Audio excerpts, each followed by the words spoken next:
আলহামদুলিল্লাহ আলহামদুলিল্লাহ রবিল আলমিন ওসলাতু ওয়াসসালামু আলা নবিয়িহিল আমিন আসসালামু ওয়া আলা আলাইকুম আলিহি। রহমতুল্লাহি বারাকাতু। রব্বি ইশরাহ লি সাদরি ওয়া ইয়াসসির লি আমরি ওয়াহলুল উকদাতাম মিন লিসানি ইয়াফকাহু কওলি। আল্লাহুম্মা আনফা'না বিমা 'আল্লামতানা ওয়া 'আল্লিমনা মা ইয়ানফা'ুনা ওয়া জিদনা ইলমা। রব্বি ইয়াসসির ওয়া লা তু'আসসির ওয়া তাম্মিম বিল খাইর। আল্লাহুম্মা ইন্না নাসআলুকা ইলমান নাফি'a ওয়া নাউযু বিকা মিন ইলমিন লা ইয়ানফা'।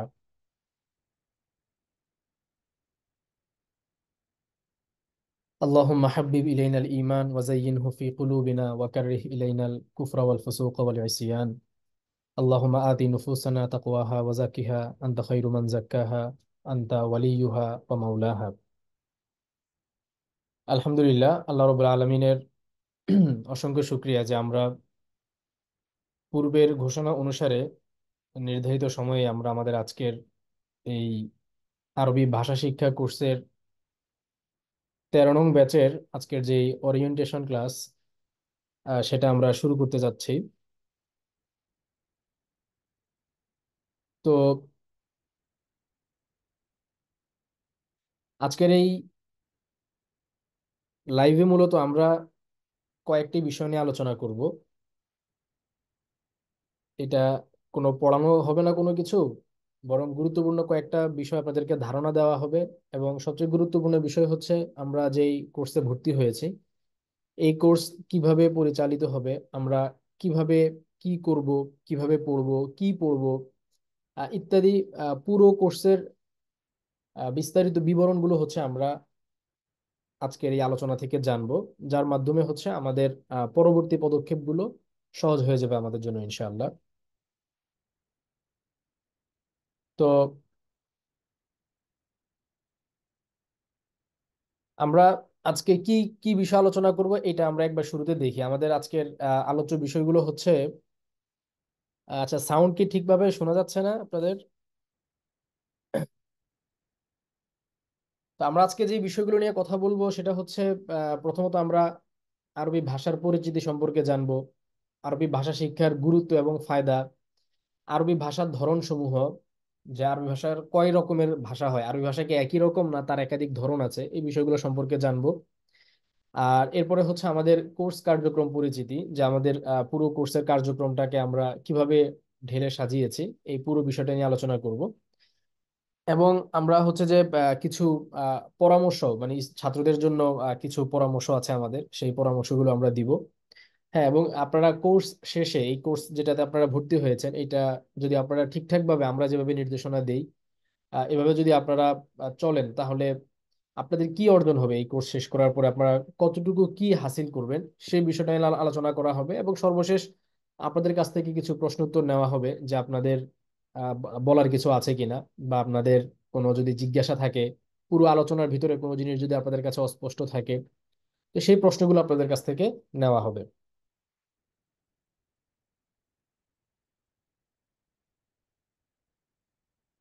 আচ্ছা, কেউ যদি সাউন্ড না পান তাহলে হচ্ছে আপনার অডিওর হয়তো অন করা নাই, সেজন্য আপনি সাউন্ড পাচ্ছেন না। সাউন্ড তো মানে ক্লিয়ারলি আসার কথা।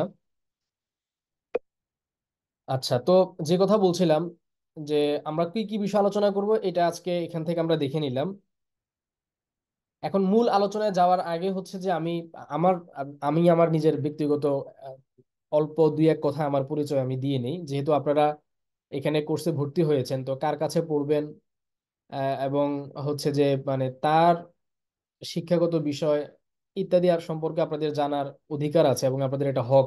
যেহেতু এলেমটা হচ্ছে দিন। এই আল্লামা ইবনে সিরিন রহমতুল্লাহ আলহির একটা খুব বিখ্যাত কথা আছে, এটা শুধু উনারই কথা না, বরং আরো অনেকের থেকেই একই রকমের কথা বর্ণিত আছে, যে ইন্না হাযাল ইলমা দীনুন ফানজুরু আম্মান তাখুযুনা দীনাকুম। যে এই ইলম এটা হচ্ছে দ্বীনের অংশ, সুতরাং তোমরা দেখো যে কার কাছ থেকে তোমরা ইলম গ্রহণ করবে। তো যাই হোক, আমার নাম হচ্ছে আব্দুল্লাহ মাসউদ, আপনারা হয়তো অনেকেই নামে আমাকে চিনেন। আমি হিফজ শেষ করেছি টিকাটুলি এক মাদ্রাসাতে। হিফজ শেষ করার পর একেবারে শুরু থেকে নিয়ে দাওরায়ে হাদিস পর্যন্ত আমি, বলা যায়, যাত্রাবাড়ি যে বড় মাদ্রাসা আছে সেখানেই পড়াশোনা করেছি। মাঝখানে শুধু 1 বছর, দাওরার আগের যে বছর, মেশকাতের বছর, ওইটা আমি পড়েছি ফরিদাবাদ মাদ্রাসায়। দাওরা শেষ করার পর উলুমুল হাদিস, এটাও যাত্রাবাড়িতে পড়েছি। তারপরে আহ ইফতা বিভাগ, যেটা তাখাসুস ফি মানে যেটা ফিকহ শাস্ত্রের যে পড়াশোনাটা আছে, যেটাকে আমাদের দেশে মুফতি হিসাবে বলা হয়, বা আপনারা স্বাভাবিকভাবে মুফতি নাম দিয়ে আপনারা চিনেন, যদিও আমরা এটাকে ইফতা বলি। তো হাদিস এবং ইফতা এই দুইটাই পড়া হয়েছে। আহ 2 বছর 2 বছর করে, মোট 4 বছর। এটাও যাত্রাবাড়ি বড় মাদ্রাসায় পড়া হয়েছে। আর তারপরে যাত্রাবাড়িতেই আমি 1 বছর সহকারী ওস্তাদ হিসেবে খেদমতে ছিলাম। তারপরে এটা শিক্ষাকালীন সময়েই। এরপরে হচ্ছে আরেক মাদ্রাসায়, একটা দারুল ইফতাতে সহকারী মুফতি হিসাবে ছিলাম, সেখানে 2 বছর। এরপরে এখন আছি মোহাম্মদপুরে এক মাদ্রাসায়, জামিয়াতুল উস্তাদ শহীদুল্লাহ ফজলুল বাড়িতে। তো ওখানে শিক্ষক হিসেবে আছি। আর এই আমাদের যে নুরুল কোরআন একাডেমি একাডেমি নিয়ে আছে, আর আমি টুকটাক লেখালেখি করি। তো এই হচ্ছে মোটামুটি আমার শিক্ষাগত পরিচয় এবং আমি কোথায় পড়াশোনা করেছি। আর আমার দেশের বাড়ি হচ্ছে নোয়াখালীতে। যদিও দেশে আমার খুব কম যাওয়া হয়, আর কিন্তু দেশের বাড়ি হচ্ছে নোয়াখালীতে, সোনাইমুড়িতে।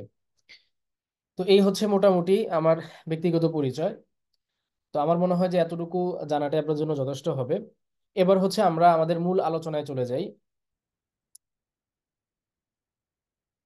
আচ্ছা, যদি কেউ শুনতে না পান, তাহলে আপনি হয়তো নতুন জুম চালু করার কারণে আপনার অডিও সেটিংসটা ঠিক করে করা হয় নাই। অডিওর যে অপশনটা আছে, ওই জায়গার মধ্যে 2বার ক্লিক করেন হাতের বাম দিকে নিচে যেখানে অডিওর অপশন আছে, তাহলে আশা করি আপনার সাউন্ডের ঠিক হয়ে যাবে। যে সাউন্ড একেবারেই পাচ্ছেন না যারা, তাদের এই সমস্যাটা ঠিক হয়ে যাবে ইনশাল্লাহ। তো আচ্ছা, আমরা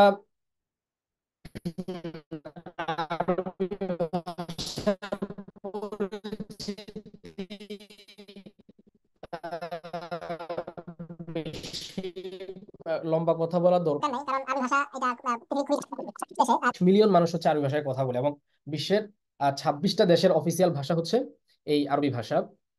তো আমাদের কাছে আসলে মূলত আরবি ভাষার গুরুত্বটা কি কারণে? এই কারণে না যে আরবি ভাষা এটা অনেকগুলো রাষ্ট্রের ভাষা, অথবা আরবি ভাষা এটা জাতিসংঘের অফিসিয়াল একটা ভাষা। এগুলো আমাদের কাছে মূল বিষয় না। আমাদের কাছে আরবি ভাষার মূল গুরুত্বটা হচ্ছে যে এটা আমাদের কোরআনের ভাষা। যেই এই ভাষাটা হচ্ছে আমাদের রাসূলের ভাষা, যেই ভাষায় রাসূলুল্লাহ সাল্লাল্লাহু আলাইহি সাল্লাম কথা বলতেন, এবং আল্লাহ তাআলা তার সর্বশ্রেষ্ঠ কিতাব যেই ভাষায় নাজিল করেছেন, সেই ভাষাটা হচ্ছে আরবি ভাষা। তো এই পরিচয়টা হচ্ছে আমাদের কাছে সবচেয়ে বড় পরিচয়, যে আরবি ভাষাটা আমাদের কাছে কেন গুরুত্বপূর্ণ। ঠিক আছে? তো যেহেতু আরবি ভাষা আমাদের কাছে সবচেয়ে গুরুত্বপূর্ণ হওয়ার কারণ হলো যে এটা কোরআনের ভাষা এবং রসুল করিম সাল্লাল্লাহু আলাইহি ওয়াসাল্লামের ভাষা। ফলে আমাদের আরবি শেখার মূল উদ্দেশ্যটাও হচ্ছে এটা, যে আমরা আল্লাহর কালাম বুঝবো এবং রসুল্লাহ সাল্লাল্লাহু আলাইহি ওয়াসাল্লামের কালাম বুঝবো। এটার জন্য না যে আরবি ভাষা জাতিসংঘের দাপ্তরিক ভাষা, সুতরাং এই ভাষা শিখলে আমি দাপ্তরিক বিভিন্ন চাকরির ক্ষেত্রে আমার সুবিধা হবে, অথবা আপনার বিভিন্ন জায়গায় আমার মানে কমিউনিকেশনের সুবিধা হবে, এগুলো পরে। কিন্তু প্রথম এবং প্রধান উদ্দেশ্যই হচ্ছে আমাদের যে আল্লাহর কালাম, আল্লাহর ভাষায় আমরা বুঝতে পারবো, রসুল্লাহ সাল্লাহ সাল্লামের হাদিসগুলোকে তার ভাষায় আমরা বুঝতে পারবো, ভিন্ন আরেকটা ভাষার মাধ্যম গ্রহণ না করে। এটার কারণে হচ্ছে আরবি ভাষাটা আমাদের কাছে সবচেয়ে গুরুত্বপূর্ণ। তো আল্লাহ তাআলা তো আরবি ভাষার ব্যাপারে বলেছেন যে আমি সুস্পষ্ট আরবি ভাষায় কোরআন নাজিল করেছি, কোরআন অবতীর্ণ করেছি। হ্যাঁ, তাহলে এই কোরআনটা একেবারে কোরআনান আরবিয়ান মুবিন, কোরআনের মধ্যে এসেছে সুস্পষ্ট আরবি ভাষা আল্লাহ তাআলা কোরআনকে নাজিল করেছেন। এবং খলিফা ওমর রাদিয়াল্লাহু তাআলা আনহুর একটা কথা আছে যে তোমরা আরবি ভাষা শেখো, এটা তোমাদের দ্বীনের অংশ। ঠিক আছে? তো আরবি ভাষাটা আসলেই আমাদের দ্বীনের অংশ, কারণ আরবি ভাষা যদি আমাদের আহ জানা একেবারেই না থাকে, জানা না থাকে বলতে মানে আরবি আপনি পড়তেই পারেন না একেবারে, সেক্ষেত্রে দেখা যাচ্ছে যে আপনি স্বাভাবিক যেই আবাদত বন্দিগি আছে, আপনার নামাজ, আপনার অন্যান্য দৈনন্দিন যে জিকির আজকার গুলো আছে, তাসবিহাত তাহলিলাত, এগুলোর ক্ষেত্রে আপনি নানান ভাবে বাধাগ্রস্ত হবেন। তো এই কারণে আরবি ভাষাটা, যেহেতু আমাদের পুরো দিনটা এই ভাষার ভিতরে এসেছে, ফলে এই ভাষাটা হচ্ছে আমাদের দিনের অংশ। আর দিনের অংশ হওয়ার কারণেই প্রত্যেক মুসলিম হিসেবে আমাদের উচিত আরবি ভাষার একটা ন্যূনতম হলেও একটা জ্ঞান অর্জন করা। একটা ভাষার জ্ঞান তো নানান রকমের হয়, একটা ভাষার জ্ঞানের অনেক ধরন থাকে। হ্যাঁ, নানান অনেক উচ্চাঙ্গের আহ, ভাষা জ্ঞান অর্জন করা, তারপরে হচ্ছে প্রয়োজনীয় ভাষা জ্ঞান অর্জন করা, তারপরে আবার আর মানে এক একটা ভাষার বিভিন্ন দিক আছে।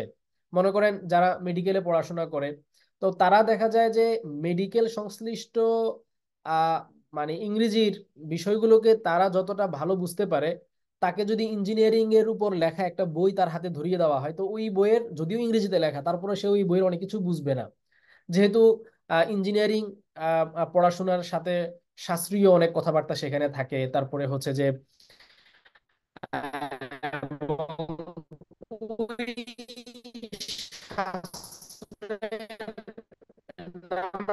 ভোকাবুলারির কমতির কারণে সে ওই, তো ব্যাপারটা হচ্ছে এরকম। এখন মনে করেন আরবি, যে ব্যক্তি আরবি ভাষা শিখেছে এই কারণে যে সে পত্রপত্রিকা আহ, বুঝতে পারবে এই জন্য, তাহলে সে পত্রপত্রিকা তো ভালো বুঝতে পারবে ঠিক, কিন্তু কোরআন তার সামনে খুলে দিলে সে কোরআনের অনেক কিছুই বুঝবে না। কেন? কারণ দেখা যাবে যে তার যে ভোকাবুলারি এবং তার যেই ভাষার ধরনের সঙ্গে পরিচয়, সেটা হচ্ছে ওই যে সংবাদপত্রের ধরনের সঙ্গে পরিচয়। কোরআনের যেই ভাষারীতির যে একটা আলাদা যেই ধরন আছে, এবং কোরআনের যেই নিজস্ব অনেক শব্দ ভান্ডার আছে, এগুলোর অনেক কিছু তার অজানা থেকে যাবে। এবং এটা বাস্তবেই হয়। সব আরবরা বা আরবি ভাষার সব মানুষ যে কোরআন বুঝতে পারে সেরকম কিন্তু না। যদি আরবি ভাষার মানুষরা কোরআনই বুঝতে পারতো পরিপূর্ণভাবে, তাহলে আর আরবের লেখকরা ধরেন আরবি কোরআনের ভোকাবুলারির উপরে আরবি ভাষাতেই, হ্যাঁ, কোরআনের শব্দ ব্যাখ্যা করে, কোরআনের ইয়া ব্যাখ্যা করে নানান ধরনের বইপত্র তারা রচনা করতো না।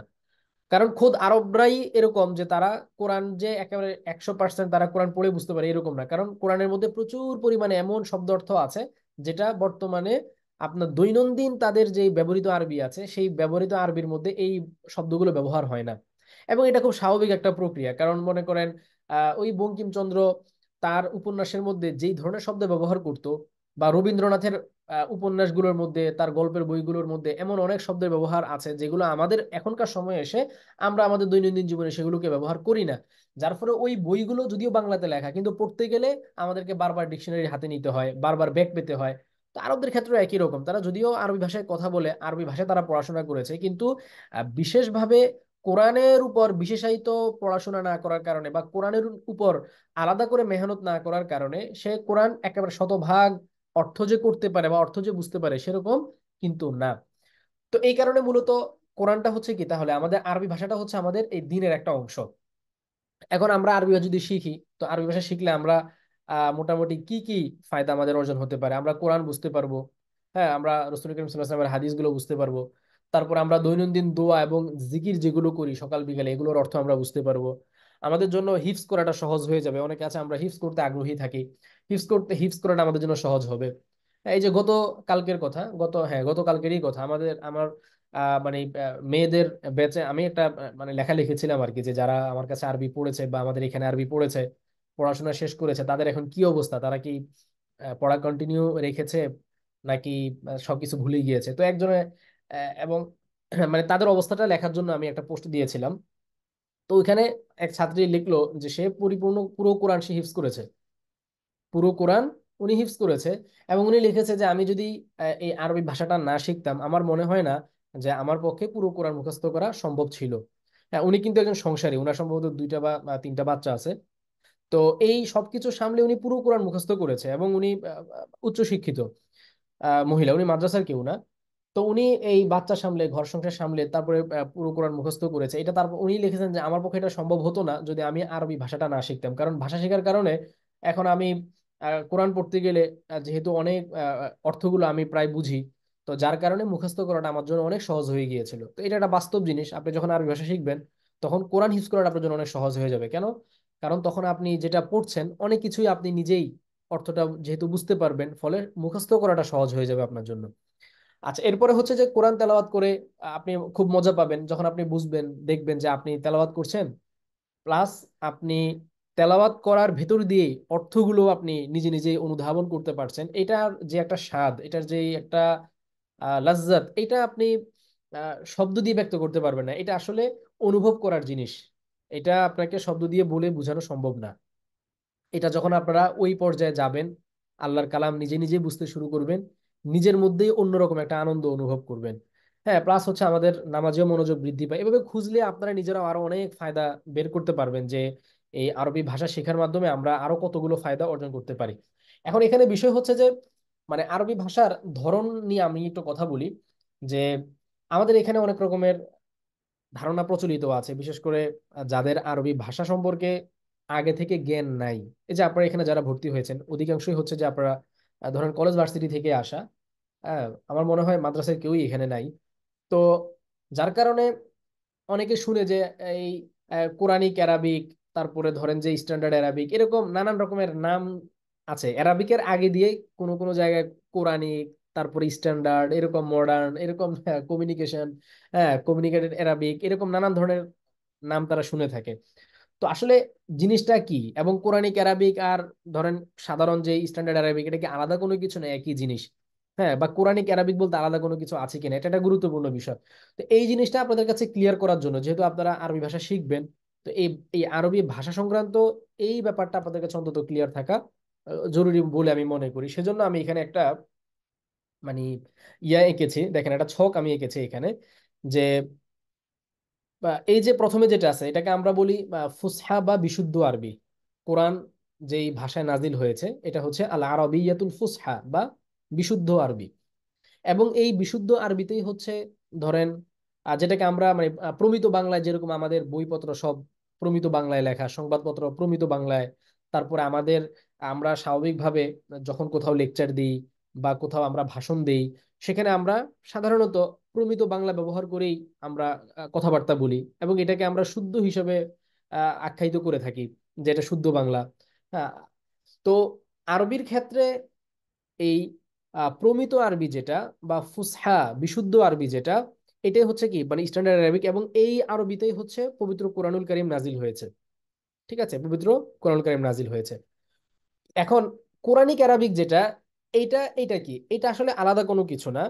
এটা দেখেন এই ফুসহা আরবি আমি একটা তীর দিয়ে নিয়ে এসেছি, মানে ফুসহা আরবি যেটা এটাই মানে এটা থেকেই কোরআনিক আরবিক, এটা আলাদা কোনো কিছু না। এখন কোরআনিক আরবিক দিয়ে আসলে কি বোঝায়?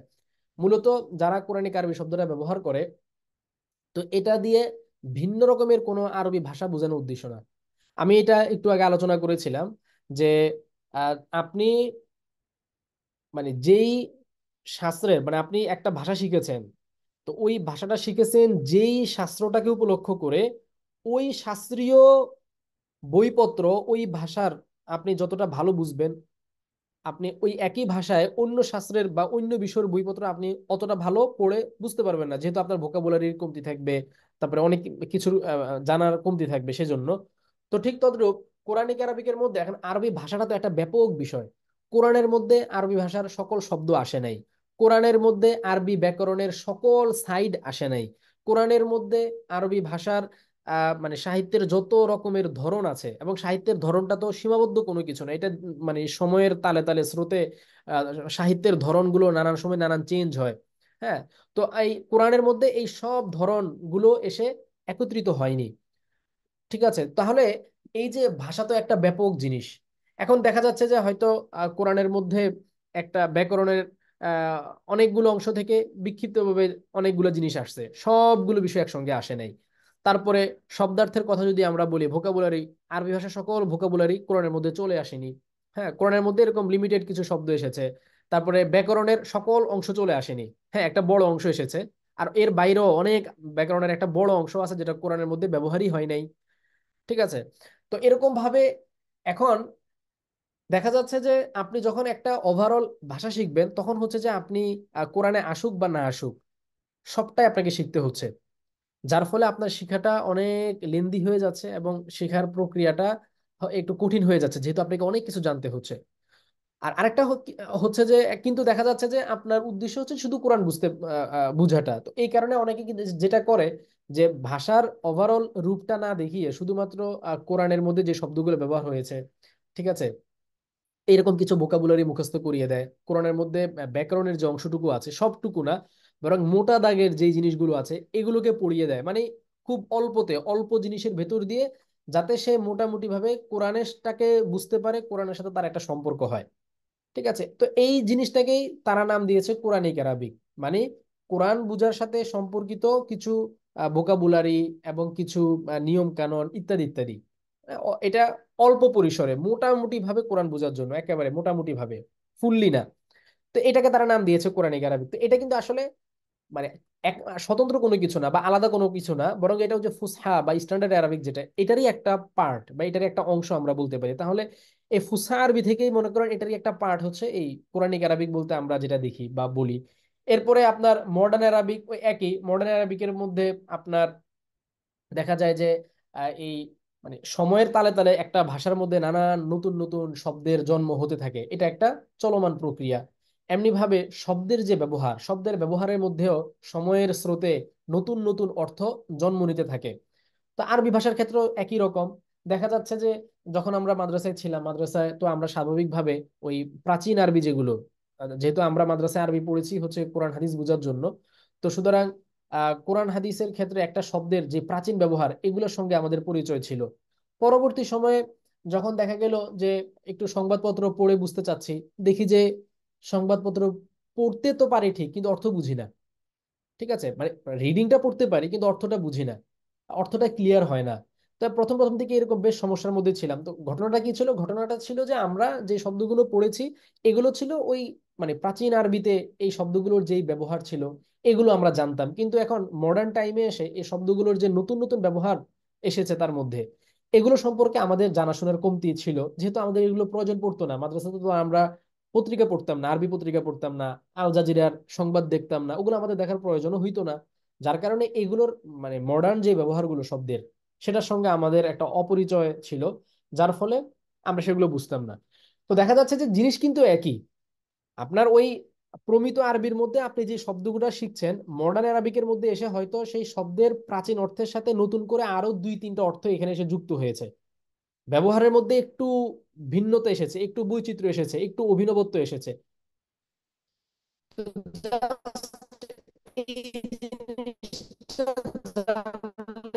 তখন আপনার মডার্ন অ্যারাবিক যেটা, এটাও আপনার যেটা এইটা, এটা থেকে পরে আর কি বিভিন্ন দিক বের হয়েছে। যেমন মনে করেন আমরা কায়দা শব্দটা আমরা স্বাভাবিকভাবে আরবি বইপত্রের মধ্যে পড়ে এসেছি। কায়দা মানে কি? কায়দা মানে আমরা পড়েছি যে নিয়ম কানুন আর কি, হ্যাঁ। আল কায়দাতুল উলা প্রথম নিয়ম, আল কায়দাতুস সানিয়া। তো স্বাভাবিকভাবে প্রাচীন আরবিতে আমরা কোরআন হাদিস শিখতে গিয়ে যে বইগুলো পড়েছি সেগুলোতে কায়দা এই অর্থে আমরা পড়ে এসেছি, নিয়ম কানুনের অর্থে। কিন্তু এখনকার সময় এসে ধরেন কয়েদা শব্দটা হচ্ছে যেই ঘাঁটি, সেনাবাহিনীর যে ঘাঁটি, তাদের যেই বেসগুলো আছে এগুলোকে বোঝানোর জন্য কায়দা শব্দটা ব্যবহার হয়। তো এই যে সেনাবাহিনীর ঘাঁটি বোঝানোর জন্য যে কায়দা শব্দটা ব্যবহার হচ্ছে, এই ব্যবহারটা আর আমরা স্বাভাবিকভাবে আগের কালের মানে ওলামাদের লেখা, সালাফে সালেহিনের লেখা যে সমস্ত বইপত্র আছে সেগুলোর মধ্যে যে কায়দা শব্দের ব্যবহার পাই, দুই ব্যবহার কিন্তু কি না, এক না। ঠিক আছে, এরকম অনেক শব্দ আছে যেগুলো প্রাচীন আরবিতে একরকমের অর্থে ব্যবহার হইতো, আধুনিক আরবির মধ্যে এসে সেই অর্থের সাথে আরো নতুন নতুন মাত্রা, নতুন নতুন ব্যঞ্জনা, নতুন নতুন ইয়া যুক্ত হয়েছে, যার ফলে শব্দের মধ্যে আরো অনেক ব্যাপকতা এসেছে। তাহলে মূল কিন্তু হচ্ছে ওই স্ট্যান্ডার্ড আরবিক। এটা যদি আপনার জানা থাকে, পরবর্তীতে আপনি ওই শব্দের নতুন নতুন ব্যবহার আরো কি জন্ম নিয়েছে ওগুলো জানলে আপনার স্ট্যান্ডার্ড আরবিক বা মিডিয়া আরবিক যেটা, হ্যাঁ, সংবাদপত্রের আরবি, এগুলো আপনার আস্তে আস্তে জানা হয়ে যাবে। তার মানে এই সব ধাপ হচ্ছে পরের। প্রথমেই হচ্ছে আপনাকে স্ট্যান্ডার্ড আরবিক যেটা মূল বা ফুসহা আরবি যেটা, এটা আপনাকে শিখে নিতে হবে। তাহলে দেখেন, ফুসহা আরবি যেটা এটাই হইলো আসলে কোরআনিক আরবিক, এটাই মডার্ন আরবিক। তাহলে মডার্ন আরবিক যেটা, কোরআনিক আরবিক, এগুলো আসলে সব সেম, এগুলো কোনো পার্থক্য নেই। এই কারণে আমি যে তীর দিয়ে আপনার মানে দেখিয়েছে যে এগুলো আসলে সব একই জিনিস, এগুলো আলাদা আলাদা কোনো জিনিস না।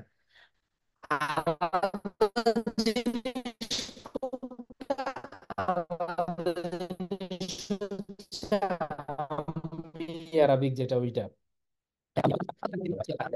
তারপরে মরক্কো, আলজেরিয়া আলজেরিয়া যারা, ওদের আরেক রকম, মিশরীদের আরেক রকম। তো আমিয়া বা আঞ্চলিক আরবি যেটা, আঞ্চলিক আরবি আবার এক দেশেও অনেক রকমের। মিশরীদের আঞ্চলিক আরবি সব অঞ্চলের যে সমান সেরকম না, কায়রো ওয়ালাদের আঞ্চলিক আরবি একরকম, আলেকজান্দ্রিয়ার মানে মানুষজন যারা, তাদের আঞ্চলিক আরবি আরেক রকম।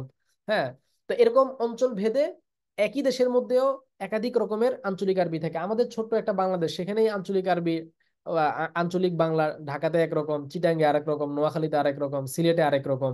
তাহলে ধরেন ইরাক অথবা মিশর, তো সেখানেও তো এরকম কত কত অঞ্চল আছে, সেখানেও কিন্তু এক অঞ্চলের সঙ্গে আরেক অঞ্চল আঞ্চলিক আরবি মিলে না। অনেক সময় এমনও হয় যে খোদ আরবরাই এক দেশের আঞ্চলিক আরবি আরেক দেশের লোকেরা বুঝে না। ঠিক আছে, এরকম হয়। এটা টোটালি আলাদা জিনিস। কিন্তু কোরআনিক আরবিক, মডার্ন আরবিক, এগুলো সবই আসলে মূলত ফুসহা বা স্ট্যান্ডার্ড আরবিক যেটা, এটারই একটা অংশ, আলাদা কোনো কিছু না। তাহলে আমরা কি পড়বো? আমরা মূলত এই কোর্সে হচ্ছে যে ফুসহা বা বিশুদ্ধ আরবি যেটা, স্ট্যান্ডার্ড আরবিক যেটা, এটাই মূলত আমরা পড়বো। এবং এটা পড়ার দ্বারা যেটা হবে, আমাদের কোরআনও বোঝা হবে।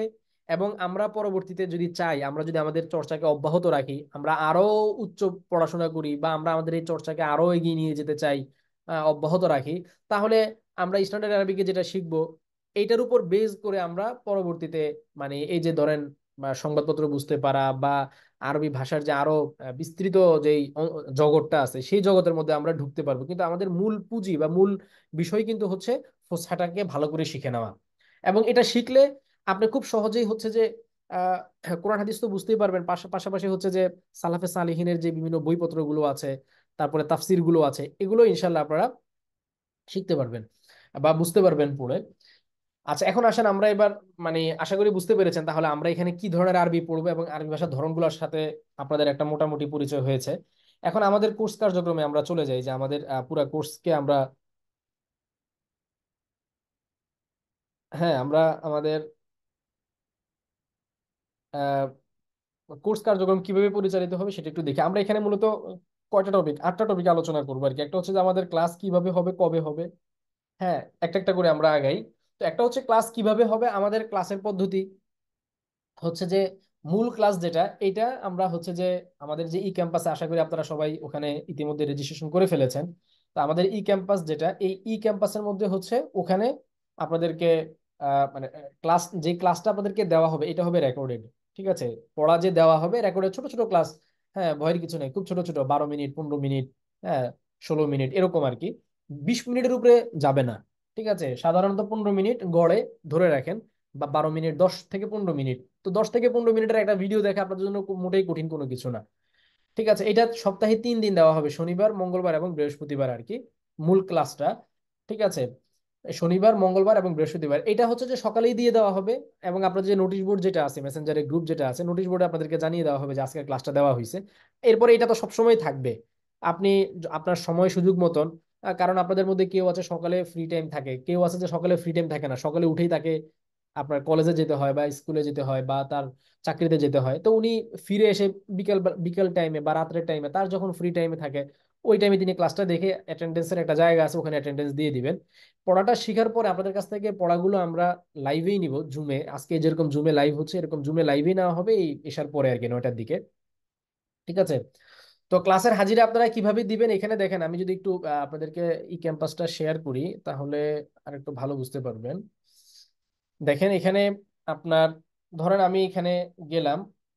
ঠিক আছে, তো এখানে দেখেন, ধরেন প্রথম ক্লাসটা দেওয়া হইলো, দিলে আপনারা এখানে আপনাদের যেই কোর্সে যদি যান, তাহলে এখানে আপনারা হোমে গেলে আপনাদের নতুন ক্লাস যখন দেওয়া হবে, নিউ ক্লাস আপডেটে আপনারা আপডেট দেখতেই পাবেন। হ্যাঁ, একটা দুইটা তিনটা করে এখানে সংখ্যা বাড়তে থাকবে নতুন ক্লাসের আপডেট দিলে। এছাড়া আমরা তো নোটিশ বোর্ড আপনাদেরকে জানিয়ে দিব।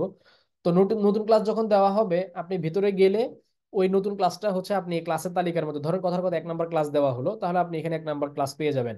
তো ক্লাস থেকে আপনি এই ক্লাসটা দেখবেন, দেখার পরে আপনার ওই ক্লাসটা এবং ক্লাসের সাথে পিডিএফও থাকবে, পিডিএফটা নিচে এখানে দেওয়া থাকবে শীট। তো ক্লাসটা দেখার পরে এখানে দেখেন উপরে হাতের আমার তো, আমি তো ল্যাপটপ থেকে দেখাচ্ছি, ল্যাপটপে হচ্ছে হাতের ডান দিকে উপরে এই যে এখানে সাবমিট অ্যাটেন্ডেন্স, অ্যাটেন্ডেন্সের একটা বাটন আছে, আপনাদের মোবাইলেও আপনারা খেয়াল করলে দেখবেন পাশে লেখা থাকবে। এইখানে ক্লিক করলে এটা আপনার অ্যাটেন্ডেন্স হয়ে যাবে, মানে আপনি ক্লাসটা দেখছেন, আপনার হাজিরা পড়ে যাবে।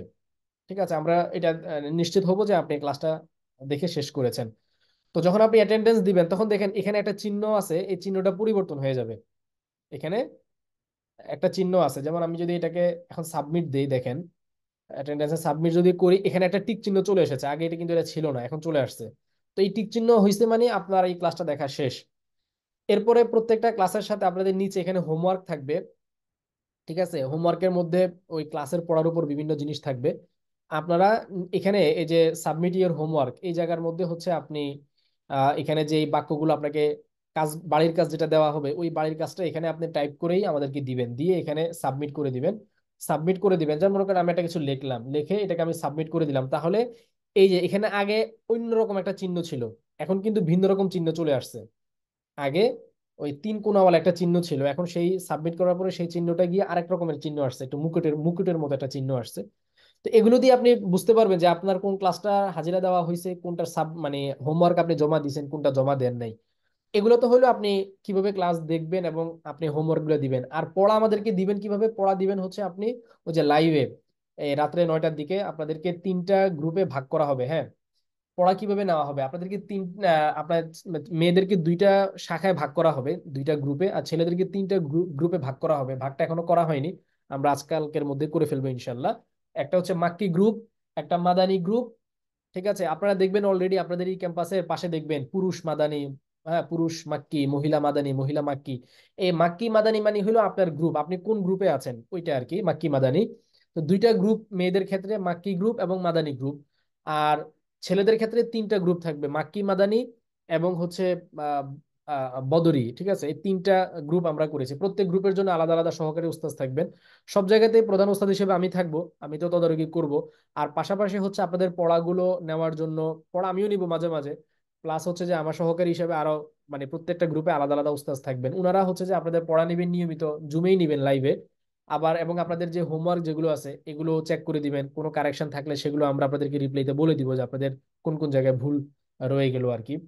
এরপরে আপনারা পরীক্ষাটা কিভাবে দিবেন, পরীক্ষাও আমরা এই ক্যাম্পাসেই দিব। পরীক্ষাগুলো হচ্ছে যে আমাদের প্রতি মাসে একটা করে পরীক্ষা হবে, প্রতি মাসে আপনাদেরকে 3 পাঠ পড়ানো হবে। ঠিক আছে, প্রতি মাসে আপনাদেরকে 3 পাঠ করে পড়ানো হবে।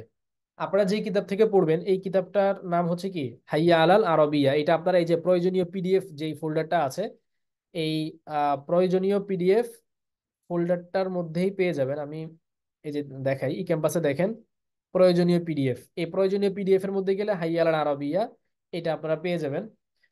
তো এখানে প্রথম মানে প্রথম যেই সেমিস্টার আছে, প্রথম সেমিস্টারে যতটুকু পড়া হবে অতটুকু এখানে দেওয়া আছে। পুরো বইটা একসঙ্গে দেওয়া নাই, কারণ পুরো বইয়ের কাজটা মানে শেষের দিকের কিছু অংশ এখনো মানে আমি একটু পরিমার্জন করছি, তো যার কারণে পুরোটা এখানে দেইনি। প্রথম সেমিস্টারে যতটুকু পড়া হবে অতটুকু এখানে দেওয়া হয়েছে।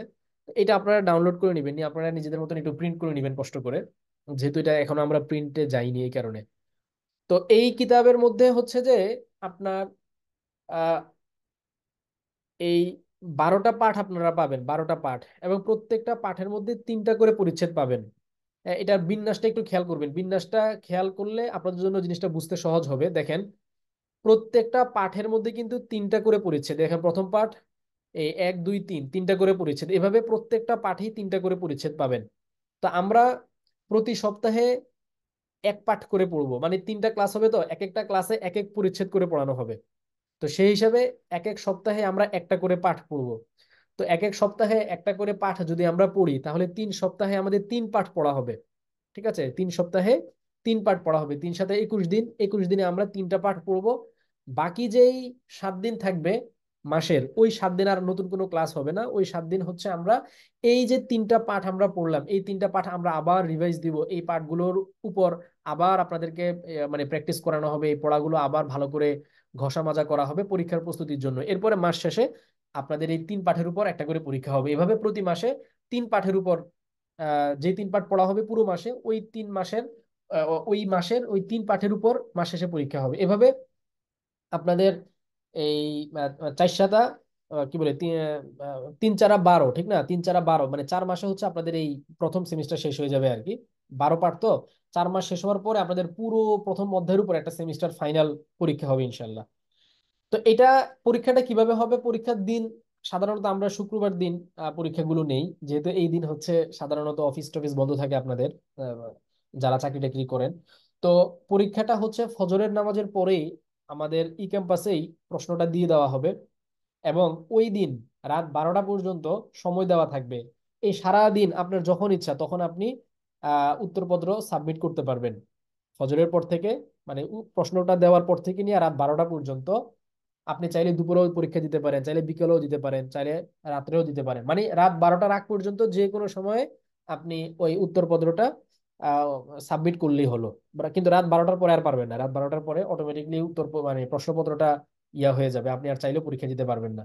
তো এইভাবে আমরা মানে প্রতি মাসে একটা করে আর কি পরীক্ষা নিব ইনশাল্লাহ।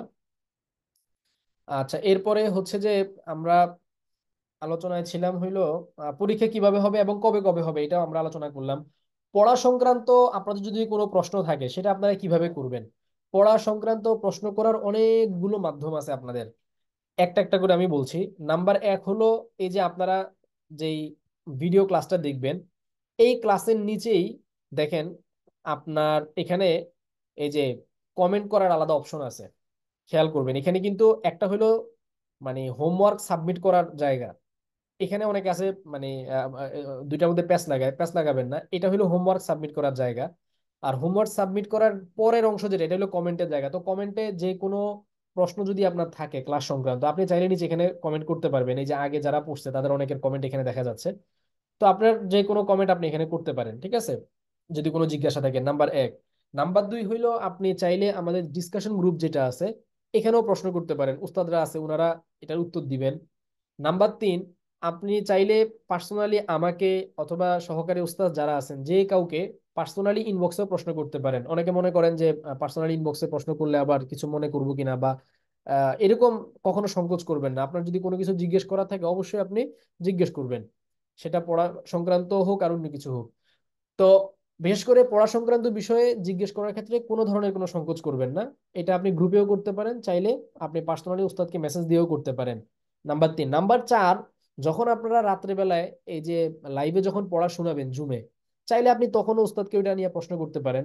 আপনি যে জিনিসটা নিয়ে আপনার প্রশ্ন রয়ে গেছে সেটা নিয়ে আপনি প্রশ্ন করতে পারেন। নাম্বার চার। নাম্বার পাঁচ, এই চারো পদ্ধতিতে কোনো এক পদ্ধতি যদি আপনার মিস হয়ে যায়, সর্বশেষ নাম্বার পাঁচ হচ্ছে যে ওই যে আমরা যে পরীক্ষাগুলো নিব পরীক্ষাগুলোর আগে পরীক্ষার জন্য পরীক্ষার প্রস্তুতি হিসেবে একটা লাইভ ক্লাস আমি নেই। ওইটা হচ্ছে আপনার ইয়ার জন্য আর কি, কি বলে, পরীক্ষার প্রস্তুতিমূলক। তো ওই সলিউশন লাইভ নেই আর কি একটা। ওখানে যদি এই পড়া সংক্রান্ত কারো যদি আরো কোনো অস্পষ্টতা থেকে যায় তাহলে এটাকে আমি আরো ভালো করে ক্লিয়ার করে দেওয়ার জন্য একটা লাইভ নেই পরীক্ষার আগে দিয়ে। ওই লাইভেও আপনি চাইলে প্রশ্ন করে আপনার পড়ার মধ্যে যে বিষয়ে অস্পষ্টতা রয়ে গেছে ওইটা জিজ্ঞাসা করে ক্লিয়ারলি বুঝে নিতে পারেন। তাহলে পড়া বুঝে নেওয়ার জন্য 5 থেকে 6 রকমের পদ্ধতি আপনি অবলম্বন করতে পারেন। আপনার যেটা সুবিধা হয়, যখন যেটা সুবিধা হয়, যেভাবে আপনার ভালো লাগে আপনি ওইভাবে পড়া সংক্রান্ত বিষয় আপনি জিজ্ঞাসা করতে পারবেন, এবং পড়া সংক্রান্ত কোনো প্রশ্ন থাকলে সেটা জিজ্ঞেস করে বুঝে নিতে পারবেন। এরপরে হচ্ছে আমরা পারস্পরিক যে প্র্যাকটিসটা আছে এটাকে আরবিতে আমরা তামরিন বলি। তামরিন মানে হচ্ছে প্র্যাকটিস করা। এটা আপনারা কিভাবে করবেন? তো প্র্যাকটিসটা আমাদের যে ডিসকাশন গ্রুপ আছে এগুলোতে আমরাও আপনাদেরকে প্র্যাকটিস করাবো। হ্যাঁ, কবে কবে করাবো এগুলো হচ্ছে এই ওস্তাদরা আপনাদেরকে, আমরা তো গ্রুপ এখনো করি নাই, গ্রুপ যখন করব তখন এটা আপনাদেরকে ওইভাবে মানে নোটিশ দিয়ে আগে থেকে জানানো হবে। তো লিখিত আকারে আমরাও আপনাদেরকে মানে এরকম সময়ে সময়ে প্র্যাকটিস করাবো। বিভিন্ন বাংলা বাক্য দিব, আপনারা সেগুলোকে আরবি করবেন। তারপরে বিভিন্ন বাক্য দিব এগুলোকে ভুল কারেকশন করে দেওয়ার জন্য, শব্দ দিয়ে বাক্য তৈরি করার জন্য, এরকম নানান রকমের জিনিস আপনাদেরকে প্র্যাকটিস করানো হবে লিখিত আকারে। এটা আপনাদেরকে বারবার কিবোর্ড মানে গতিশীল করা, চালু করার জন্য বলা হচ্ছে এই কারণে, যাতে করে ওই প্র্যাকটিস করতে গেলে আপনাদের আর কোনো অসুবিধা না হয়। তো এটা লিখিত আকারে আমরা তো আপনাদেরকে প্র্যাকটিস করাবোই। এর পাশাপাশি হচ্ছে যে আপনারা নিজেরাও যখনই সময় পান নিজেরাও প্রচুর পরিমাণে প্র্যাকটিস করবেন। মনে করেন অনলাইনে সময় নষ্ট করে তো লাভ নাই। এখন ডিসকাশন গ্রুপটা খোলার একটা বড় মাকসাদ হচ্ছে এইটা, যাতে করে আপনারা নিজেরা প্র্যাকটিস করতে পারেন। মনে করেন সবাই তো এক টাইমে ফ্রি থাকে না, কেউ হয়তো সকালে ফ্রি থাকে, কেউ দুপুরে ফ্রি, কেউ বিকেলে ফ্রি। আপনি যে টাইমে ফ্রি আছেন ওই টাইমে আরেকজনও ফ্রি আছে, তাহলে দুজন মিলে গ্রুপে তামরিন করতে থাকেন। মানে যে যখন ফ্রি আছেন গ্রুপে তামরিন করতে থাকবেন, নিজেরা মিলে প্র্যাকটিস করতে থাকবেন। ঠিক আছে? এভাবে দেখা যায় যে দিন রাত 24 ঘন্টায় প্র্যাকটিস চলতে থাকে আমাদের গ্রুপগুলোতে। 24 ঘন্টা প্র্যাকটিস চলতে থাকে। যে যখন মানে ফ্রি আছে সে তখন প্র্যাকটিস করতে থাকে। তো যেহেতু ডিসকাশন গ্রুপে প্রচুর পরিমাণে মেসেজ আসতে থাকে, আপনারা চাইলে ডিসকাশন গ্রুপটা মিউট করে রাখতে পারেন, যাতে করে এত এত মেসেজ আপনাদের বিরক্তির কারণ না হয়। ঠিক আছে? তবে নোটিশগুলো ভালো করে খেয়াল করবেন। নোটিশ বোর্ডের অনেক গুরুত্বপূর্ণ বিষয়গুলো জানানো হয় যেহেতু, ওইটা একটু মনোযোগ দিয়ে দেখবেন। ঠিক আছে? আর নোটিশ বোর্ডের মধ্যে কেউ মেসেজ দিবেন না।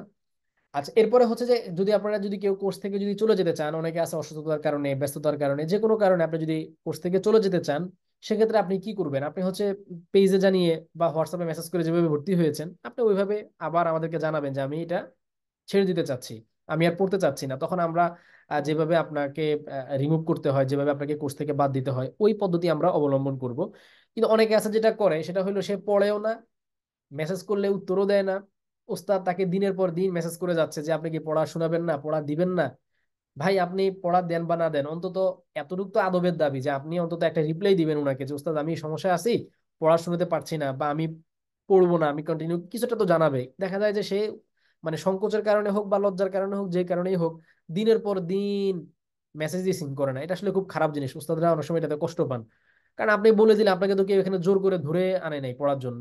আপনি আসছেন নিজের ইচ্ছায়, যেতে চাচ্ছেন, ওকে ফাইন, আপনি নিজের ইচ্ছায় চলে যাবেন। আমরা আপনার জন্য দোয়া করে দিব যে আল্লাহ আল্লাহ যাতে আপনাকে আবার তৌফিক দান করে। কিন্তু এই যে মানে কোনো যোগাযোগ ছাড়াই দিনের পর দিন আপনাকে মেসেজ করে যাওয়া হচ্ছে, আপনি দেখছেন না, উত্তরও দিচ্ছেন না, পড়বেন কি পড়বেন না সেটাও জানান না, এটা আসলে দেখতে খারাপ দেখা যায়। তো এটা আপনারা করবেন না। না পড়তে চাইলে সুন্দরভাবে আসছেন, যেরকম সুন্দরভাবে বিদায়ও নেবেন সুন্দরভাবে। হ্যাঁ, এটা সুন্দর। দোয়া টোয়া নিয়ে আপনি একটা বিদায় নিয়ে নিলেন, এটা সুন্দর একটা জিনিস। এটা রক্ষা করবেন। এখন হচ্ছে সর্বশেষ কিছু মানে আমরা পরামর্শ আপনাদের জন্য, সেটা হচ্ছে যে এটা তো আমি বললামই, ডিসকাশন গ্রুপগুলোতে অনেক মেসেজ আসবে, যেহেতু ডিসকাশন গ্রুপে আমরা প্রচুর তামরিন করব, এই কারণে ওটাকে আপনারা মিউট করে রাখতে পারেন। আর নোটিশ বোর্ড যেটা, হ্যাঁ, এটার মেসেজগুলোকে একটু ভালো করে খেয়াল করে লক্ষ্য করবেন, কারণ নোটিশ বোর্ডের মধ্যে অনেক সময় অনেক গুরুত্বপূর্ণ জিনিস বলা হয় যেগুলো আপনাদের অনেকে চোখ এড়িয়ে যায়। আর পাঠ্য বই যেটা আছে এটা প্রিন্ট করে নেবেন, প্রিন্ট করে নেওয়াটাই ভালো, পিডিএফ থেকে পড়ে আসলে অত সুবিধা করা যায় না, এই কারণে প্রিন্ট করে নেবেন। এটা হচ্ছে সবচেয়ে বেটার হবে আপনাদের জন্য। আর আরেকটা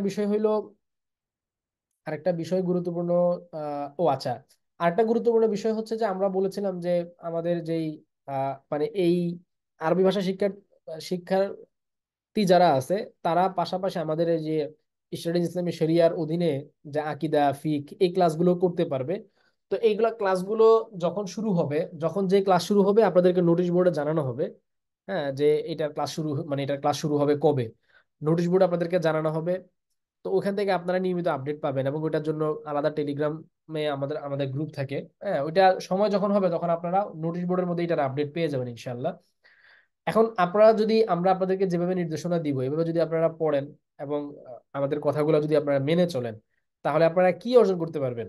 এই কোর্সটা করার পরে, এই কোর্সটা শেষ করার পরে আপনারা কোরআন শরীফের অধিকাংশ আয়াতের অর্থ বুঝতে পারবেন। হ্যাঁ, অসংখ্য হাদিসের অর্থ নিজে নিজে আরবি থেকে বুঝে আপনাদের পক্ষে সম্ভব হবে। হ্যাঁ, বিশেষ করে কোরআনের তো একটা বড় অংশ আপনারা নিজেরাই বুঝতে পারবেন। কেন? কারণ আমাদের এই কোর্সের মধ্যে আমরা মূল ফোকাস রাখছি কোরআনের উপরে। আপনি যদি আমাদের সিলেবাসের যে বইটা আছে এটা যদি আপনারা খেয়াল করেন, তাহলে দেখবেন যে কিছুক্ষণ পর পরই, যত সামনে আগাবেন তত বেশি পরিমাণে ইলা নুরিল কোরআন একটা শিরোনামে আমরা হচ্ছে যে প্রচুর পরিমাণে কোরআনের আয়াত নিয়ে এসেছি। ইলা নুরিল কোরআন নামে আমরা অনেক অনেক আয়াত নিয়ে আসছি ইলা নুরিল কোরআন নামে। যেমন এই যে ইলা নুরিল কোরআন। তো এই প্রথম অধ্যায়, যেটা প্রথম সেমিস্টারে তো আয়াত পরিমাণে খুব অল্প, যেহেতু মাত্র আপনারা শুরু করেছেন। দ্বিতীয় অধ্যায় গেলে অনেক আয়াত আপনারা পড়বেন। তৃতীয় অধ্যায় গেলে তো আরো বেশি পরিমাণে পড়বেন। চতুর্থ অধ্যায় গেলে তো ওইটা প্রায় পুরোটাই কোরআনের আয়াত দিয়ে বলা যেতে পারে আর কি। তো এভাবে আর কি আমরা চেষ্টা করেছি যে কোরআনের অর্থটাকে প্রাধান্য দেওয়ার জন্য, যে আমরা আরবিটা শিখবো, আমাদের মূল ফোকাস থাকবে যাতে আমরা কোরআনের অর্থগুলো বুঝতে পারি। পাশাপাশি হচ্ছে আপনারা ইলা নুরিল হাদিস একটা শিরোনাম পাবেন, ওই শিরোনামের মধ্যে বিভিন্ন হাদিসও আপনাদেরকে পড়ানো হবে।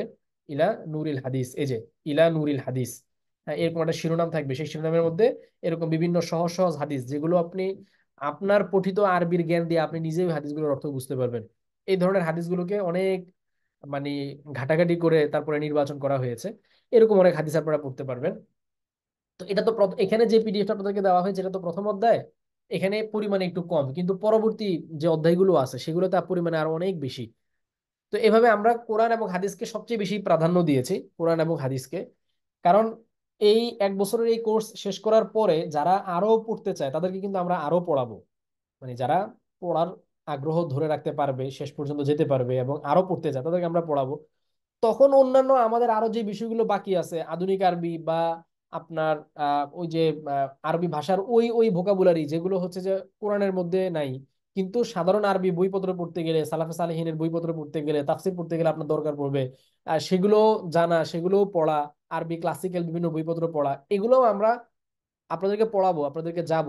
সেটা কখন? সেটা হলো আমাদের এই কোর্স শেষ হওয়ার পরেও যারা আরো কন্টিনিউ করতে চাইবো তাদের জন্য। তা আমাদের মূল ফোকাসটা এই কারণে আমরা কোরআনকে রাখছি, যে কোরআনের অর্থটা আমরা ভালো করে বুঝবো। ভাই আমি আরবি শিখলাম, কিন্তু আমার ভোকাবুলারির মধ্যে দেখা যাচ্ছে যে আহ, আপনার 60% হইলো এমন ভোকাবুলারি যেগুলো কোরআনে ব্যবহার হয় না, মাত্র 40% অথবা মাত্র 30% হইলো এরকম যেগুলো কোরআনে ব্যবহার হয়। তাহলে আমি আমার এই আরবি শিখে দেওয়া ফায়দা হইলো কি? যার কারণে আমরা এই কোর্সের মধ্যে আমাদের মূল ফোকাস কোরআনকে রাখছি, যে আপনার ভোকাবুলারির 90%ই এরকম থাকবে যেটা আপনি কোরআনের মধ্যে পাবেন, 90 বা 95%। ঠিক আছে, যে কোরআনের মধ্যে ব্যবহার হয়েছে এই ধরনের। আর কোরআনে ব্যবহার হয় নাই কিন্তু ক্লাসিক্যাল বিভিন্ন আরবি বইপত্রের মধ্যে ব্যবহার হয়েছে এই ধরনের ভোকাবুলারি যেগুলো এবং সেগুলোর ব্যবহার, এগুলো আমরা পরবর্তীতে পড়াবো যারা পরবর্তীতে আরো পড়তে চায় তাদের জন্য। এভাবে আর কি আমরা প্ল্যানটা করেছি, যাতে করে কেউ লং টাইমে পড়তে না পারলেও অন্তত এই শর্ট টাইমে সে যে কোর্সটা শেষ করবে, এটা শেষ করার দ্বারা তার অন্তত পক্ষে কোরআনের সাথে তার একটা সম্পর্ক হয়ে যায়, কোরআনের অর্থ বোঝা তার জন্য সহজ হয়ে যায়। তো আমরা এইভাবে আর কি চেষ্টা করেছি আপনাদের জন্য। এখন বাকিটা তো আল্লাহর ইচ্ছা এবং আপনাদের চেষ্টার উপর সেটা নির্ভর করে। এবং আমি আশা করি যে আপনারা যেহেতু ব্যস্ত মানুষ এবং আপনাদের ব্যস্ততার দিকে লক্ষ্য করেই হচ্ছে আমরা আমাদের পুরো কোর্সের সিস্টেমটাকে আমরা সাজিয়েছি। হ্যাঁ, এই যে এক একটা ক্লাস মাত্র ধরেন 10-15 মিনিট, 15 মিনিটের একটা ক্লাস দেখা আমার মনে হয় না যে কারোর জন্যই কঠিন হবে। তো 15 মিনিট বা 20 মিনিটও যদি আমি ধরি, সর্বোচ্চ একটা ক্লাস যদি 20 মিনিটও হয়, সপ্তাহে 3টা ক্লাস মানে কি 20, মানে কি 3 20-এ 60, মানে সপ্তাহে আপনি মাত্র 1 ঘন্টা সময় আপনার লাগছে শুধু ক্লাসগুলো দেখতে। সপ্তাহে, পুরো সপ্তাহে মাত্র 1 ঘন্টা। তো একদিনে যদি হয় 24 ঘন্টা, একদিনে তাহলে 24-এ আপনি 7 দিয়ে গুণ দেন, যে এক সপ্তাহে আপনার কতগুলো ঘন্টা আপনি পাচ্ছেন। সেখান থেকে মাত্র 1টা ঘন্টা যদি আপনি দেন, তাহলে আপনার ক্লাসগুলো দেখা হয়ে যাচ্ছে। প্লাস পড়াগুলোকে আয়ত্ত করা এবং হচ্ছে যে হোমওয়ার্ক টোমওয়ার্ক দেওয়া, এগুলোর জন্য আপনার আর একটু সময়ের দরকার। তো এখন আমরা এভারেজে ধরতে পারি যে আপনি এভারেজে যদি প্রতিদিন মিনিমাম, একেবারে মিনিমাম আপনি যদি আধা ঘন্টা করে দিতে পারেন, তাও আপনি এই কোর্সটা শেষ করতে পারবেন। হ্যাঁ, যদি আপনি প্রতিদিন 1 ঘন্টা করে দিতে পারেন, তাহলে হচ্ছে যে আপনি খুব একেবারে হেসে খেলে আপনি আরবিটা শিখে ফেলতে পারবেন এবং এই কোর্সটা শেষ করতে পারবেন দৈনিক যদি 1 ঘন্টা দিতে পারেন। আর এটা যদি আপনার জন্য কষ্টকর হয়, তাহলে দৈনিক আপনি আধা ঘন্টাও যদি দেন, তাও আপনি মানে মোটামুটি সহজেই আপনি আশা করি এই কোর্সটা শেষ করতে পারবেন ইনশাআল্লাহ। হ্যাঁ, সহজেই। কিন্তু আপনাকে প্রতিদিন সময় দিতে হবে, প্রতিদিন, একদিনও বাদ দিতে পারবেন না। এবং আমি ছাত্রদেরকে সবসময় পরামর্শ দিই যে আপনি একটা টাইম ফিক্সড করবেন। টাইম ফিক্সড বলতে অনেকের পড়াশোনার ধরনটা থাকে এরকম যে যখন ফ্রি টাইম পাবো তখন একটু পড়বো, এরকম না। এভাবে আসলে পড়ার বরকত হয় না। বরং যেটা করতে হবে সেটা হইলো যে আমি একটা টাইম ঠিক করে নিব, যে আমি হয় প্রতিদিন সকালে ফজরের পরে আধা ঘন্টা পড়বো বা 1 ঘন্টা পড়বো, অথবা প্রতিদিন আমি জোহরের পরে, অথবা প্রতিদিন বিকেল বেলায়, অথবা প্রতিদিন এশার পরে। মানে একটা টাইমকে আপনি নির্ধারণ করে নেবেন এবং প্রতিদিন যত কাজই থাকুক, যত ব্যস্ততায় থাকুক, যাই থাকুক না কেন, ওই টাইমটা আপনি অবশ্যই যে আরবি শেখার জন্য বরাদ্দ রেখেছেন, ওই আরবি অবশ্যই আপনি পড়বেন। অন্য যত ব্যস্ততায় থাকুক, ওই অতটুকু টাইমে আপনি আরবিটা পড়বেন। এভাবে যদি আপনি মানে একেবারে সর্বনিম্ন আধা ঘন্টা করেও যদি প্রতিদিন আপনি টাইম দিতে পারেন, তাও হচ্ছে যে আপনি সুন্দরভাবে শেষ করতে পারবেন। আর যদি 1 ঘন্টা করে দেন, তাহলে তো খুব ইজিলি শেষ করতে পারবেন। তো এই হচ্ছে মোটামুটি আমার আলোচনার যা ছিল আমি সেটা বললাম। এখন হচ্ছে আর কি আপনাদের যদি কোনো প্রশ্ন থাকে কোর্স সম্পর্কে, তাহলে আপনারা জিজ্ঞেস করতে পারেন। হ্যাঁ, আর আমার মূল আলোচনা শেষ। যদি কারো প্রশ্ন থাকে জিজ্ঞাসা করতে পারেন, আর কারো যদি প্রশ্ন না থাকে এবং পুরো ব্যাপারটা বুঝে থাকেন, তাহলে আপনারা আস্তে ধীরে এবার বিদায় নিতে পারেন। আর আমি আপনাদের প্রশ্ন উত্তরগুলো দেওয়ার পরে আমিও বিদায় নিব ইনশাল্লাহ। আমি আপনাদের বোনরা যারা আছেন তারা একটু লিখে প্রশ্ন করবেন। হ্যাঁ, বোনেরা যারা আছেন তারা একটু লিখে প্রশ্ন করবেন। আর ভাইয়েরা যারা আছেন তারা চাইলে লিখেও করতে পারেন, চাইলে আপনি হ্যান্ড রেজ করলে আমি আপনাকে খুলে দিব, আপনি মুখেও প্রশ্ন করতে পারবেন। ঠিক আছে, আর বোনেরা একটু অবশ্যই মেসেজে লিখে প্রশ্ন করবেন। আর কোনো কিছু মানে কোর্স সংক্রান্ত কোনো কিছু জানার থাকলে বোনেরা আপনাদের যারা যারা উস্তাজা যারা আছেন, মহিলা উস্তাজা, ওনাদের কাছ থেকেও আপনারা জানতে পারবেন। হ্যাঁ, কোনো অসুবিধা নাই, চাইলে এখনো আমার কাছ থেকে জিজ্ঞাসা করে জানতে পারেন। আর আরেকটা জিনিস হচ্ছে যে মানে ধরেন কোর্সটা তো মাত্র শুরু, এখনো ক্লাসই শুরু হয় নাই। তো সব কিছু বুঝতে এবং পুরো সিস্টেমটার সাথে আপনি পরিচিত হইতে অন্তত মিনিমাম ধরেন 1 সপ্তাহ তো লেগেই যাবে। 3 দিন মিনিমাম ধরে রাখেন পুরো সিস্টেমটা বুঝতে পারা এবং পুরো বিষয়টার সাথে অভ্যস্ত হওয়ার জন্য একটু সময় লাগবে। এবং আমরাও তো এখন আপনাদেরকে গ্রুপে ভাগ করি নাই। গ্রুপে ভাগ করি নাই বলতে মানে আপনাদের এই মাক্কি মাদানি যে গ্রুপ খোলা হবে, এই গ্রুপের জন্য একটা আলাদা মেসেঞ্জার গ্রুপ করা হবে আবার আলাদা আলাদা। তো এই জিনিসগুলো আমরা এখনো বন্টন করি নাই, এবং কোন গ্রুপের উস্তাজরা কে হবেন, উস্তাজরা কারা থাকবেন, এগুলো আপনাদেরকে ওইভাবে এখনো করে করে দেওয়া হয়নি। এটা আমরা আজকালকের মধ্যে ইনশাল্লাহ করে দিব। তো সবকিছু গুছিয়ে আসতে আরো 2-3 দিন একটু সময় লাগবে ইনশাল্লাহ, এরপরে দেখবেন যে সবকিছু স্মুথলি চলবে। জি সবুজ ভাই, আপনি জিজ্ঞাসা করতে পারেন। জি, আসসালামু আলাইকুম স্যার। ওয়ালাইকুম আসসালাম রহমতুল্লাহ। জি, আমি একটু জানতে চাচ্ছিলাম, যেহেতু আমরা নতুন তো অ্যারাবিকটা ওইভাবে টাইপও করতে পারি না, আপনার ওই কোর্স গুলো দেখেছিলাম। আমাদেরকে যদি একটা দিন মানে একটা সেশন একটু রাখা হয় যে মোবাইলে কিবোর্ড যেটা বন্য ওটাতে আহ, যেমন হারকাত গুলো কিভাবে দিব, একটু লেখাটা যদি কোনো উস্তাদ এটা তো যদি একটু মানে দেখাই এটা দিতেন। তো এটা তো আমাদের যে ই ক্যাম্পাসে এখানে আপনি ইয়া আছে না, কিবোর্ড নির্দেশিকা তো আছে, ওখানে তো এগুলো বিস্তারিত দেখানো আছে। আপনি মনে হয় খেয়াল করেন না বন্য কিবোর্ড।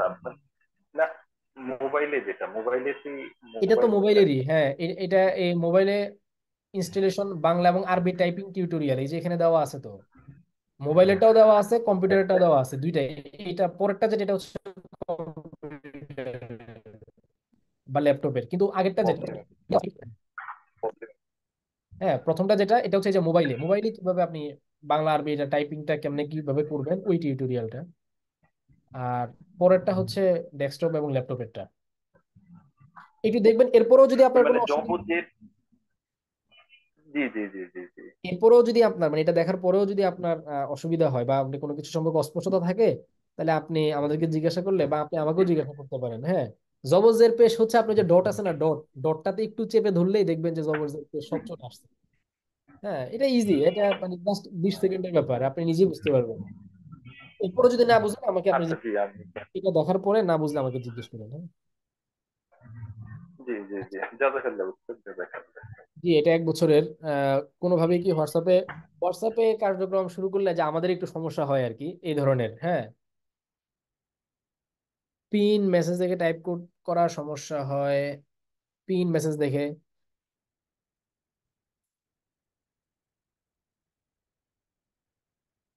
হ্যাঁ, সার্টিফিকেট দেওয়া হবে শেষ করলে। আমার ফেসবুক আইডি নাম হচ্ছে আব্দুল আল মাসুদ, ইংরেজিতে আব্দুল্লাহ আল মাসুদ।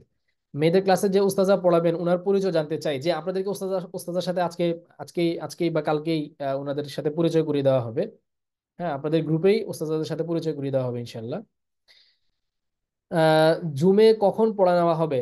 জি জুমে ছেলেদের এখানে তো পড়া নেওয়া হবে এই যে রাত্রে, এখন যে আজকে যে টাইমে ক্লাসটা হয়েছে এই একই টাইমে নেওয়া হবে, এই 9, 9:15 9:30 দিকে আর কি। তো এগুলা বিস্তারিত আপনাদেরকে নোটিশ বোর্ডে ওস্তাদরা আগে থেকে জানিয়ে দিবেন যে ওনারা কোন টাইমে পড়া নিবেন। এই টাইমটাতেই পড়া নিবেন, কিন্তু নেওয়ার আগে দিয়ে সেটা আপনাদেরকে নোটিশে জানিয়ে দিবেন। ওস্তাদ হোয়াটসঅ্যাপ অ্যাক্টিভিটি চালু করলে বেটার হবে আমাদের জন্য, আপনাদের জন্য বেটার হবে, আমরাও তো বেটার হবে চিন্তা করেই খুলছিলাম, কিন্তু এই যে মানে কিছু অসুবিধার কারণে হচ্ছে আমাদেরকে এখানে আর কি চলে আসতে হয়েছে। ঠিক আছে, আমাদের মানে বেশ কিছু অসুবিধার কারণে আমাদেরকে এখানে আসতে হয়েছে, তা না হয় আমরাও চাইছিলাম যে ওখানেই যাই, সেজন্যই তো আমরা ওখানেই শুরু করছিলাম, কিন্তু এই যে কিছু সমস্যার কারণে এখানে আবার চলে আসতে হয়েছে। এক এক গ্রুপে কতজন করে থাকবেন? এক এক গ্রুপে সাধারণত 30 জন বা 35 জন এরকম করে থাকবে আর কি। কোন কোন দিন, কোন কোন দিন ক্লাস হবে? 30 জন করেই থাকবে সাধারণত। কোন কোন দিন ক্লাস হবে আর কোন সময়টা? শনিবার, মঙ্গলবার এবং বৃহস্পতিবার। প্রিন্ট করব কিভাবে? আগে কখনো করিনি, যে কোনো দোকানে নিয়ে গেলেই আপনাকে প্রিন্ট করে দিবে দোকান থেকে। হোমওয়ার্ক গুলো যদি মোবাইলে টাইপ না করে খাতায় লিখে পিক আকারে দেওয়া যাবে না, মোবাইলে টাইপ করে দিবেন দয়া করে, কারণ খাতায় লিখে পিক আকারে দিলে সমস্যা হইলো, প্রথমত সমস্যা হলো যে আপনার অনেকের হাতের লেখা এতই খারাপ যে আপনাদের ওই হাতের লেখা দেখে হোমওয়ার্ক চেক করার মতন অবস্থা থাকে না। তারপরে অনেকে ছবি তুলে দেয়, ছবি একটা থাকে পা উপরের দিকে মাথা নিচের দিকে, মানে পিকচার উল্টাপাল্টা হয়ে থাকে। এরপরে হচ্ছে যে মানে নানান এলোমেলো, অনেক আছে ছবি তুলে তুলে মেসেঞ্জারে দিয়ে দেয়, মানে চেক করে একটা বিশাল বড় একটা ঝামেলা। এই কারণে আমরা ওই ঝামেলা থেকে এড়ানোর জন্যই হচ্ছে যে হোমওয়ার্কের সিস্টেমটা এইভাবে রাখছি, টাইপ করে দিবেন। আর হোমওয়ার্কের জন্য তো আপনাদের আলাদা নাম্বার আছে যেহেতু, এই কারণে ওখানেই টাইপ করে দিবেন একটু কষ্ট করে। আচ্ছা, এরপরে হচ্ছে যে নাইম ভাই কি যেন বলতে চাচ্ছেন, জি বলতে পারেন আপনি, আপনাকে আনমিউট করে দেওয়া হয়েছে। আমি একই সঙ্গে দুইটি কোর্সে ভর্তি হয়েছি, ভিন্ন ভিন্ন দিনে ক্লাস হওয়ার কথা ছিল, কিন্তু আজ আসসালামু আলাইকুম। এই সময় একটু ভাই ওয়েট করেন, একই সময়ে দুইটি ক্লাস শুরু হচ্ছে, আমার জন্য অসুবিধা হবে, বিষয়টি বিবেচনার অনুরোধ। হ্যাঁ, এটা তো মানে আজকে তো আমাদের এটা উদ্বোধন হিসেবে আর কি আজকে এই টাইমে হয়েছে, কিন্তু এটা তো এরকম প্রতিদিন এই একই টাইমে হবে। এটা শুধু আজকের দিনের জন্য। পিডিএফ প্রিন্ট করার সমস্যা, 50 পেজে 500 টাকা লেগে যাবে। 50 পেজে 500 কেন লাগবে সেটাই তো বুঝলাম না। 50 পেজে 500 টাকা লেগে যাবে? বই বের হলে সব সেমিস্টারের বই একবারে কিনতে পারলে সুবিধা হতো। জি বই আকারে বের হবে, কিন্তু বই আকারে বের হওয়ার আগে এটাকে নিখুঁত করা, নির্ভুল করা, পরিপূর্ণভাবে পরিমার্জন করার একটা ব্যাপার তো থাকে। একটা বই প্রিন্টে যাওয়া মানে এটার আগে দিয়ে এটাকে অনেক ঘষা মাজা করতে হয়। তো এই কারণে আমরা চূড়ান্ত পর্যায়ে যাওয়ার আগ পর্যন্ত প্রিন্টে যেতে চাচ্ছি না। কিন্তু আপনি যেরকম ভাবছেন মানে 550 পেজ 500 টাকা লাগে, এটা এরকম না, এটা মনে হয় আপনার ভুল ধারণা। আচ্ছা, এরপরে আর অনেক আজকাল অনেক এরকম অনলাইন শপ আছে যারা, যাদেরকে পিডিএফ দিলে তারা বইয়ের মতন করে আপনাকে বানিয়ে দিবে। এরকম যে কারো কাছ থেকেও আপনি চাইলে এটাকে বইয়ের মতন করে নিয়ে নিয়ে নিয়ে নিতে পারেন। টেলিগ্রামে ওল্ড মেসেজ মনে হয় শো করে, জি শো করে, কিন্তু টেলিগ্রামের সমস্যা হচ্ছে টেলিগ্রামে আমরা মানে কাউকে চিহ্নিত করতে পারি না, যে যারা ভর্তি হয়েছে ফর্মের নামের সাথে তাদের নাম মিলে না, কোর্স থেকে তারা যখন চলে যায় তাদেরকে কোর্স থেকে বাদ দেওয়া, এরকম ম্যানেজমেন্টগত কিছু সমস্যা আমাদেরকে ফেস করতে হয়।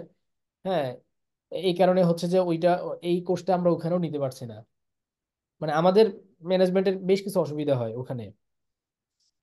আমি কি মাদ্রাসার আদ দারসুল আরাবিয়া বই পড়ে বুঝতে পারবো? হ্যাঁ পারবেন। তামরিন নং কোথায় পাওয়া যাবে? তামরিন নং কোথায় পাওয়া যাবে বলতে কথাটা আমি বুঝি নাই। মাক্কি মাদানী গ্রুপে ভর্তি হবো কিভাবে? মাক্কি মাদানী গ্রুপে আলাদা করে ভর্তি হওয়ার কিছু নাই, আপনি অলরেডি দুই গ্রুপের যে কোনো একটা গ্রুপে আছেন। আপনি এই ক্যাম্পাসে ঢুকলেই দেখবেন আপনার ওখানে হয় মাক্কি না হয় মাদানী কিছু একটা লেখা আছে। আচ্ছা, এরপরে ক্লাসটা কবে থেকে স্টার্ট হবে? ইনশাল্লাহ শনিবার, আপনাদের শনি মঙ্গল বৃহস্পতিবার, তো শনিবার ইনশাল্লাহ সকালেই নতুন ক্লাসটা আসবে। আমার কখনো আরবি লেখা হয়নি, আমার জন্য কি কোর্স করাটা সহজ হবে? জি, এখানে কারোই আরবি লেখা হয়নি আগে, সবাই এখানে নতুন। আচ্ছা, দয়া করে ক্লাসের শেষে আজকের ক্লাসের সারাংশটা আরেকবার বলবেন, অনেকেরই হয়তো ক্লাসে জয়েন করতে দেরি হয়েছে। আপনাদের ক্লাসের রেকর্ডটা দিয়ে দেওয়া হবে, হ্যাঁ, সারাংশ বললে তো বুঝবেন না সবকিছু। তো আপনাদেরকে রেকর্ডটা দিয়ে দেওয়া হবে, যদি শুরুর দিকের কারণ কিছু মিস হয়ে যায় সেটা রেকর্ডটা আপনি দেখে নিতে পারবেন। আচ্ছা, জি নাইম ভাই, কি নাইম ভাই, হ্যাঁ বলেন। সালাম আলাইকুম। জি ওয়ালাইকুম আসসালাম। জি, আমি বলতে চাচ্ছিলাম যেটা সেটা হচ্ছে যে যে ক্লাসে যে আমরা আপনার কথাটা শুনতে পাচ্ছি, তো এর সাথে যদি আপনার চেহারা কিংবা আপনার অঙ্গভঙ্গি যদি দেখা যেত তাহলে আমার মনে হয় যে আমাদের জন্য অনেক সহজ হতো। কারণ আমি আমরা আসলে চেহারা দেখাইতে একটু মানে মানে কমফোর্ট ফিল করি না, আর এখানে যেহেতু বোনেরাও থাকে সেই হিসাবে আর কি আমরা মানে আপনাদের, যখন আপনাদের শুধু আপনাদের পড়া যখন নিব টিব তখন লাইভে এসে আপনাদের পড়া নিব ইনশাল্লাহ, অসুবিধা নাই। কিন্তু আজকে যেহেতু এটা ওরিয়েন্টেশন ছিল এবং এখানে বোনেরাও আছে, এই কারণে আসলে আমরা ভিডিওতে আসাটা মানে আসতে একটু স্বাচ্ছন্দ্য বোধ করি না আর কি, বা করি নাই। ঠিক আছে। জি জি বুঝতে জি। পারছি। আচ্ছা, বইটা পাবেন কোথায়? আপনি ই ক্যাম্পাসে প্রয়োজনীয় পিডিএফ নামে যে ফোল্ডারটা আছে ওখানে গেলেই পেয়ে যাবেন। আচ্ছা ঠিক আছে, আমার মনে হয় আমরা আজকে বিদায় নিতে পারি। এরপরও যদি কারো কোনো জিজ্ঞাসা থাকে, আমরা তো আছি, গ্রুপ আছে, ওখানে আপনারা প্রশ্ন করতে পারেন। আল্লাহ তালা আপনাদের সবাইকে মানে তৌফিক দান করুন, এবং যেই আশা ইচ্ছা আগ্রহ নিয়ে আপনারা ভর্তি হয়েছেন শেষ পর্যন্ত সেই ইচ্ছা আগ্রহকে ধরে রাখার তৌফিক দান করুন, এবং হচ্ছে যে আপনাদের স্বপ্নকে আল্লাহ তালা বাস্তবায়ন করে দিন। আপনাদের জন্য অনেক অনেক দোয়া থাকলো দিল থেকে। আপনারাও আহ মানে পড়ালেখার হক আদায় করে যেভাবে নির্দেশনা দেওয়া হয় সেভাবে নির্দেশনা মেনে ইনশাআল্লাহ তাআলা পড়ালেখা যদি করেন, তাহলে অবশ্যই আপনারা আপনাদের যেই উদ্দেশ্যে আপনারা এসেছেন সেই উদ্দেশ্যে সফল হতে পারবেন। আল্লাহ তাআলা আপনাদের সহায় হোক, আমিন। সুবহানাকাল্লাহুম্মা ওয়া বিহামদিক আশহাদু আল্লা ইলাহা ইল্লা আনতা আস্তাগফিরুকা ওয়া আতুবু ইলাইক। আসসালামু আলাইকুম ওয়া রাহমাতুল্লাহি ওয়া বারাকাতুহু।